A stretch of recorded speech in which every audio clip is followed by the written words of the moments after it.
साथ रिसर्च एवं evidence based Ayurvedic औषधियाँ। प्रायोजक पतंजलि दंत कांति, दांतों के लिए सर्वश्रेष्ठ आयुर्वेदिक टूथपेस्ट और पतंजलि केश कांति एडवांस, नए बाल उगाए, बालों को झड़ने व असमय सफेद होने से बचाए।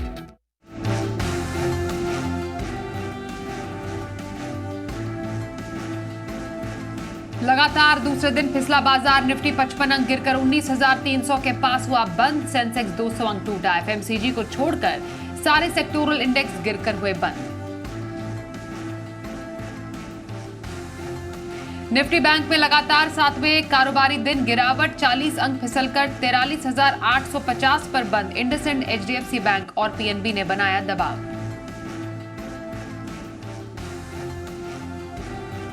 कमजोर ग्लोबल संकेतों से आईटी शेयर भी फिसले। विप्रो, टेक महिंद्रा, टीसीएस और इन्फोसिस निफ्टी के टॉप लूजर्स में, तो एलटीआई, माइंडट्री, एम्फेसिस और एलएनटी टेक 1 से 3% गिरे। चुनिंदा होटल, टूर एंड ट्रैवल्स शेयरों में एक्शन। ईआईएच, कामत और lemon tree hotels, BLS international और थॉमस कुक 2 से 6% उछले। कॉनकॉर्ड बायोटेक की 21% प्रीमियम पर अच्छी लिस्टिंग। 900 रुपए पर लिस्ट होने के बाद 987 तक उछला शेयर। 943 पर हुआ बंद।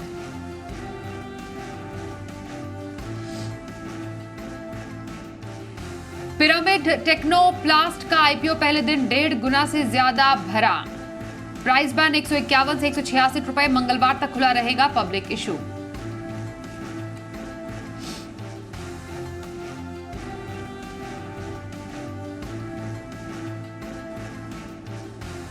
नमस्कार, बाजार अगले हफ्ते में आप सभी का स्वागत है। मैं हूं स्वाति रायना। बताएंगे बाजार में आज का पूरा एक्शन, साथ ही सोमवार के लिए स्ट्रैटेजी और शेयरों में कमाई के शानदार मौके भी।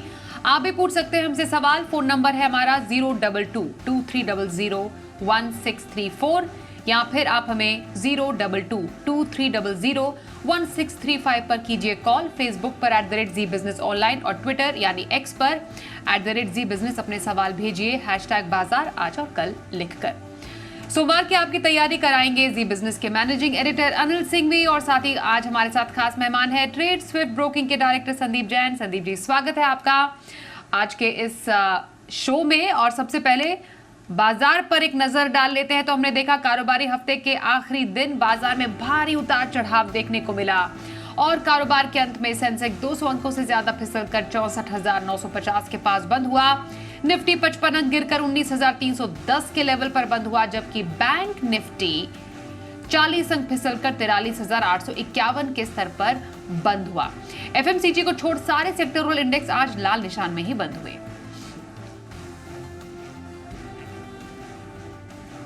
और जी बिजनेस के मैनेजिंग एडिटर अनिल सिंघवी से समझते हैं बाजार में लगातार दबाव क्यों बना हुआ है। हफ्ते के आखिरी दिन भी भारतीय बाजारों में दिखा दबाव। दुनिया भर के बाजारों से कमजोरी के संकेत और एफआईएस की बिकवाली, बस ये 2 फैक्टर काफी थे शुक्रवार को भी सुबह सुबह मूड बिगाड़ने के लिए। कमजोर शुरुआत होना तय थी, लेकिन उतनी कमजोरी हुई नहीं जितनी उम्मीद थी और इसीलिए खुलने के बाद 19,300 के आसपास जब बाजार खुले वहाँ से थोड़े और कमज़ोर होते नजर आए। 19,250 के आसपास बाजार ने सपोर्ट लिया, एक रिकवरी की कोशिश भी की और इस रिकवरी में 19,375 तक बाजार आया भी, लेकिन आखिरी आधे पौन घंटे में फिर से बना बिकवाली का दबाव और फाइनली क्लोजिंग बेसिस पर एक बड़े अहम लेवल 19,300 के आसपास ही जाकर उसे बचाते हुए भारतीय बाजार बंद हुए। बैंक निफ्टी का जहाँ तक सवाल है, सुबह सुबह बैंक निफ्टी थोड़ी अच्छी रिकवरी की कोशिश कर रहा था, 44,000 के आसपास पहुंचा भी, लेकिन उसके आसपास पहुंचते ही बिकवाली का दबाव बनता दिखा। नीचे में 43,675 700 के आसपास सपोर्ट लिया और क्लोजिंग होते होते 50 पॉइंट के नुकसान के साथ 43,850 के आसपास। यानी कि बैंक निफ्टी सुबह मजबूत था, लेकिन दोपहर के बाद हल्की फुल्की कमजोरी वहां पर भी। गिरे ज़्यादा नहीं, लेकिन इंडेक्स बंद हुए लाल निशान में ही और सेंसेक्स भी 200 पॉइंट नीचे। अब आइए ब्रॉडर मार्केट, जहां पर मूड माहौल अभी भी चुस्त दुरुस्त है और फर्स्ट हाफ में स्मॉल कैप और मिड कैप शेयरों में दमदार खरीदारी होती दिख रही है। इंडेक्स भी मजबूत थे, बढ़ने वाले शेयरों की संख्या भी ज़्यादा, लेकिन दिग्गजों को दम तोड़ते हुए देख ये इंडेक्स भी थोड़े कमज़ोर होते दिखे। थोड़ी प्रॉफिट बुकिंग वहाँ पर भी आई है। हफ्ते का आखिरी ट्रेडिंग सेशन भी था। हालांकि आज बाजार का सेंटीमेंट ठीक करने वाले 2 स्टॉक्स, एक अदानी ग्रुप के सारे शेयर और दूसरा रिलायंस, दोनों में में अच्छी रिकवरी आती हुई दिखी है। खरीदारी आई भी और सोमवार को जियो फाइनेंशियल की लिस्टिंग की खबर के बाद भी हल्की फुल्की रिकवरी जरूर आई, लेकिन एफआईज की बिकवाली का दबाव और ग्लोबल मार्केट से सपोर्ट नहीं मिलना भारतीय बाजारों के लिए मुश्किल पैदा कर रहा है। यानी कि एक और लोकल फैक्टर्स है जो बाजार को गिरने से रोक रहे हैं या फिर गिरने की स्पीड को कम कर रहे हैं, लेकिन ग्लोबल फैक्टर्स और एफआईज की सेलिंग दोनों ही ऊपरी स्तरों पर भारी पड़ती दिख रही है। आज भी पूरे हफ्ते की तरह ऐसा ही हुआ है।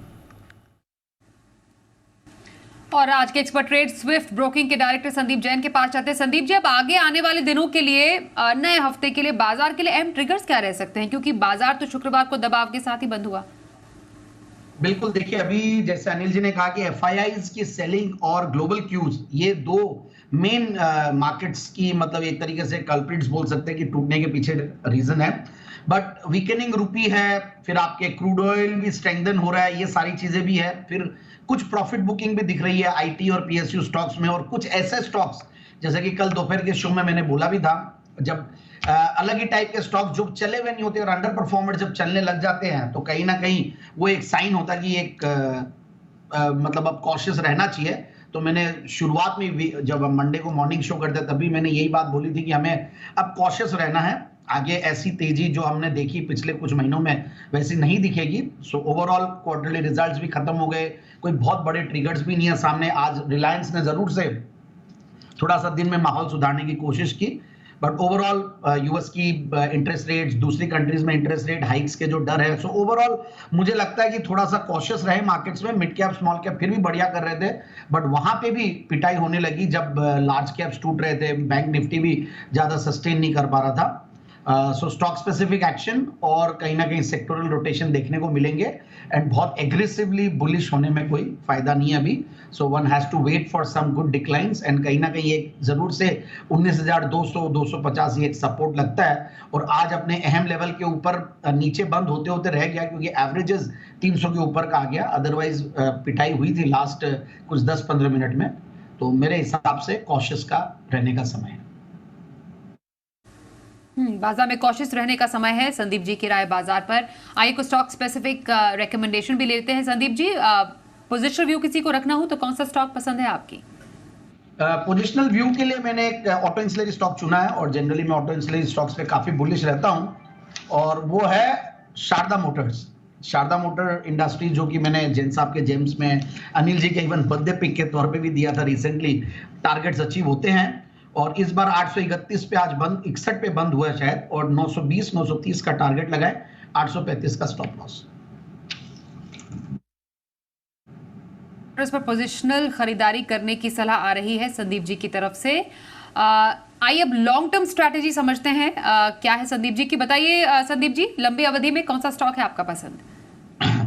बिल्कुल, एक सैनिटरी वेयर की कंपनी है और one of my favourite companies, काफी सालों से बहुत बढ़िया मजबूती दिखा रही है, और वह सेरा सैनिटरी वेयर इनफैक्ट कंटिन्यूअसली अपने हाइज को तोड़ के ऊपर जा रहा है, और रीजन भी है, बहुत अच्छी ग्रोथ कंपनी ने दिखाई है। It is one of the leading companies in the sanitary ware segment, और सेरा ब्रांड बहुत गजब की है, सेकंड लार्जेस्ट प्लेयर बोल लीजिए आप। अच्छा खासा मार्केट शेयर है, करीब 25% के लगभग, और मतलब सारे जो भी ये faucets, bath accessories, kitchen sinks, mirrors, ceramic tiles, modular kitchens, ये सब बनाते हैं। सो मिड प्रीमियम लग्जरी सारे कैटेगरीज के लिए, और कंपनी काफी पुरानी कंपनी है और बहुत स्ट्रॉन्ग रेटिंग भी है। इनफैक्ट रेटिंग्स को देखते तो और ज्यादा कॉन्फिडेंस आता है, और AA positive, which is very good.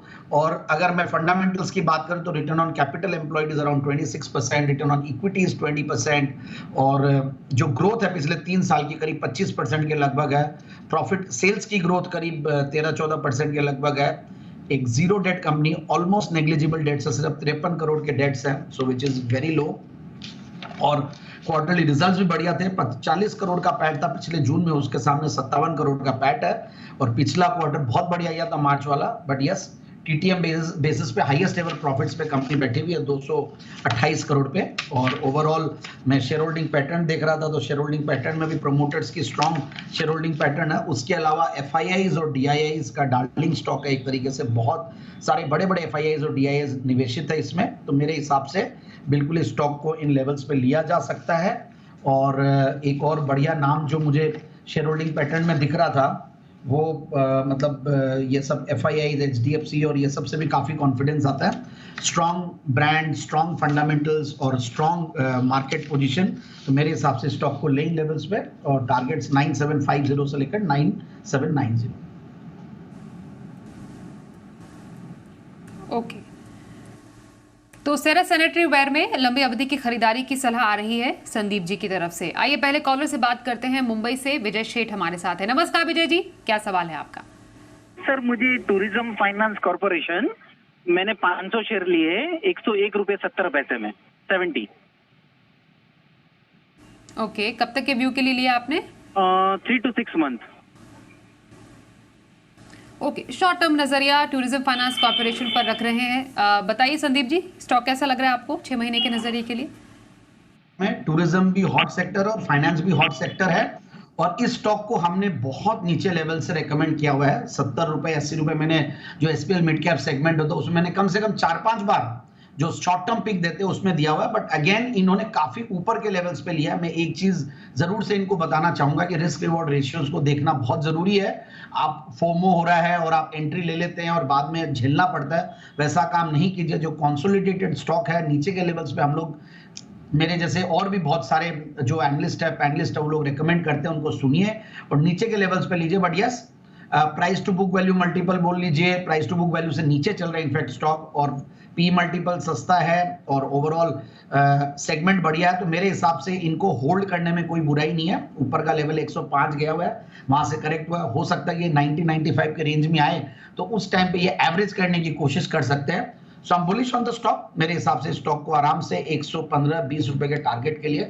थोड़ा सा नजरिया लंबा रखिए तो होल्ड किया जा सकता है। होल्ड टूरिज्म फाइनेंस कॉर्पोरेशन पर यही राय संदीप जी दे रहे हैं। गुजरात से गुंजन जी से बात कर लेते हैं। नमस्कार, बताइए कौन सा स्टॉक आपके पास है? Hello ma'am. Hello Sandeep sir, मेरे पास गार्डन रीच शिप बिल्डर है, 500 के भाव पर है 100 शेयर, और पूना वाला फिनकॉप है 345 के भाव पे 250 share.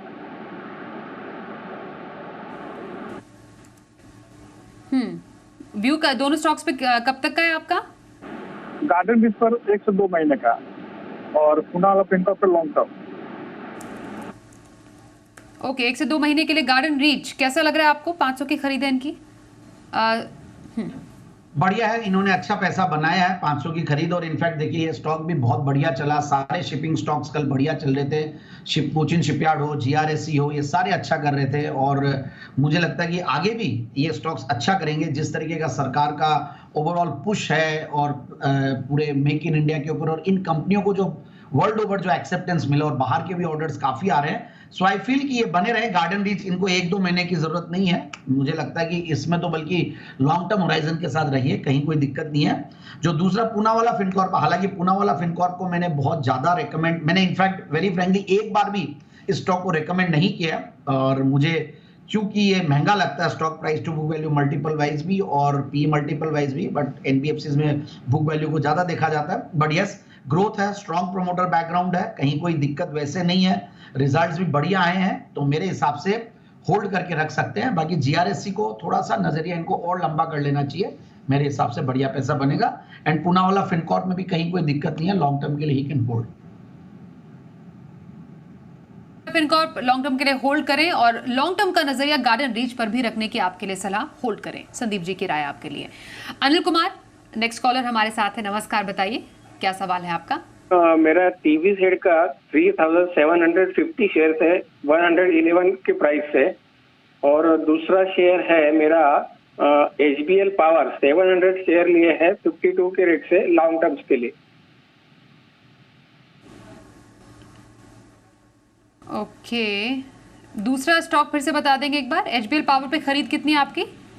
HBL power 52 rupees per share, 700 quantity, long terms के लिए लिए थे 7 इयर्स पहले, और टीबी सेड लिए थे 52 रुपीज।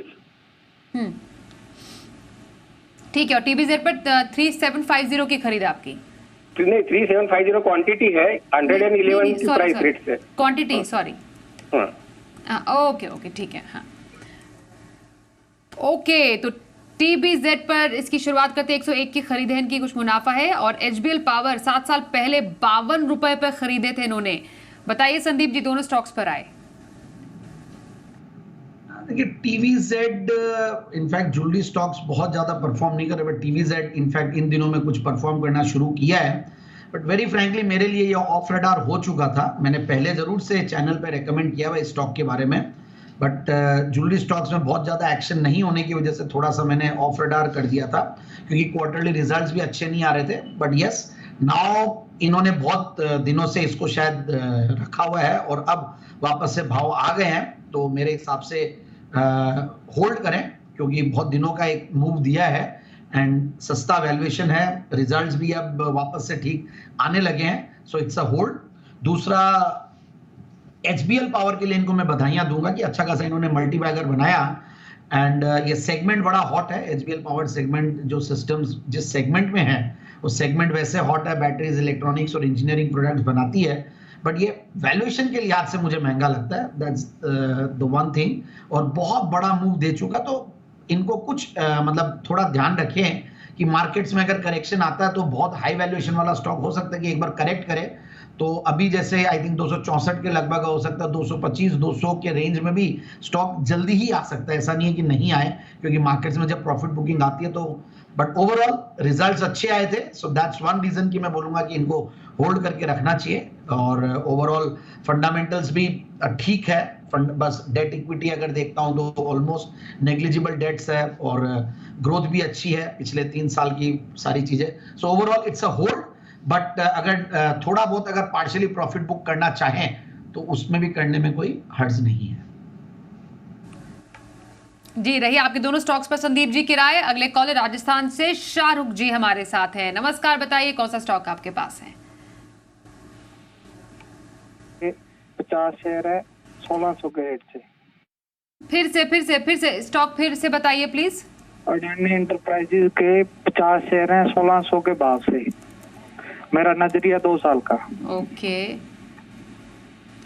2 साल का नजरिया अडानी एंटरप्राइजेस पर 1600 की खरीद है इनकी 2 साल के नजरिए के लिए। संदीप जी, देखिए पहले तो बधाइयां इनको, मतलब इतना वैसे तो देखिए वॉलेटाइल स्टॉक और रिस्की स्टॉक और जिन लेवल्स पे एंट्री लिया वहां से अच्छी खासी कमाई हो रही है, बट वेरी फ्रैंकली मेरा कोई बहुत ज्यादा ओपिनियन इस स्टॉक पे पहले भी नहीं था और अभी भी नहीं है। मुझे वैल्यूएशंस के लिहाज से महंगा लगता है, बट यस, अब टेक्निकली अगर बात करें तो काफी नीचे के लेवल से काफी दिनों से इन लेवल्स पे कंसोलिडेट कर रहा है और ग्रुप काफी एक्शन में है, क्योंकि डेट्स को लेकर या इन सब चीजों को लेकर काफी ये लोग एक्शन भी ले रहे हैं। तो ऐसा नहीं है कि इसको मैं आउटराइटली बोल दूं कि नहीं बहुत वो है। तो मेरे हिसाब से देखिए इनकी खुद की समझ से इन्होंने उस लेवल पे लिए है, मेरे हिसाब से होल्ड करके रख सकते हैं। बट ओवरऑल मैं फ्रेश ना तो खरीदारी की राय देता हूँ, ना बिकवाली की राय देता हूँ, ना मेरी तरफ से कोई होल्ड की बहुत ज्यादा राय रहती है। बट इनके चूंकि प्रॉफिट्स में सौदा और टेक्निकली मुझे ठीक लग रहा है, फंडामेंटली तो देखिए महंगा है बट एक्शन काफी ले रही है ग्रुप, तो हो सकता है कि आगे आने वाले दिनों में कुछ इंप्रूवमेंट और दिख जाए, so he can continue holding the stock. Adani Enterprises hold रखने की सलाह आपके लिए संदीप जी दे रहे हैं। एक ब्रेक के लिए रुकते हैं, आगे सोमवार के लिए ऑप्शन स्ट्रैटेजी पर चर्चा करेंगे मोतीलाल ओसवाल फाइनेंशियल सर्विसेज की शिवांगी शारदा से।